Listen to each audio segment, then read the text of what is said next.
Now, Donald Trump has denied reports that the US is suffering a munitions shortage. That's as they continue their efforts in Ukraine and the Middle East contemporaneously. The US president has threatened long-term sentences for anyone who is found to have leaked information about the country's stockpiles.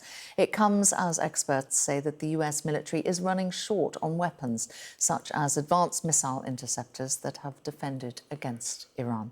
Well, we can bring in now our Defence and Security Analyst, Professor Michael Clarke. Hello, Michael. In your view, is this shortage real? Yes.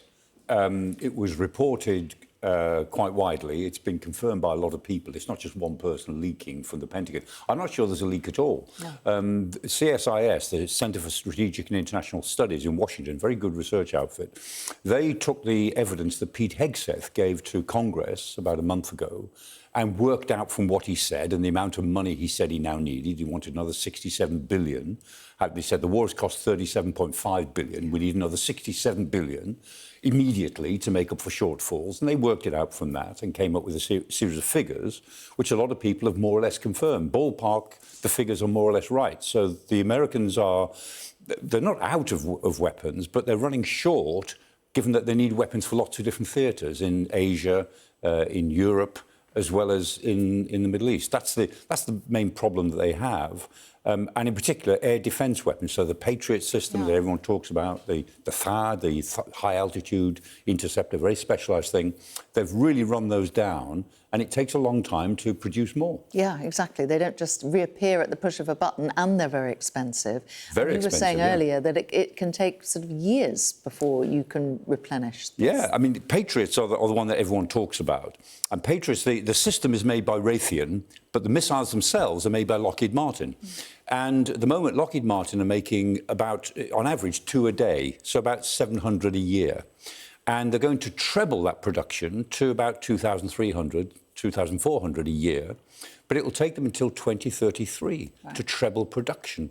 And they cost about between 3.5 and 4 million each missile. And for every hit you need, or every ballistic missile coming in that you're trying to target, you need at least 2. So 2 Patriots, sometimes 3, will be fired off against a ballistic missile coming in. So you get through an awful lot of them. Yeah, and so that creates particular vulnerabilities, doesn't it, particularly with these 2 wars on 2 different continents? Yeah, and that created the problem for President Trump. A week ago today, he was at Camp David for this cabinet meeting, for his weekend retreat. They were all there. And, I mean, it seems that Pete Hegseth was all full of the idea that we can go big. CENTCOM, Central Command, had given President Trump the option. You know, look, we can have a really big set of attacks that he was talking about. He said, we'll really go big. So the choice he was facing was go big or go home. That's what it comes down to.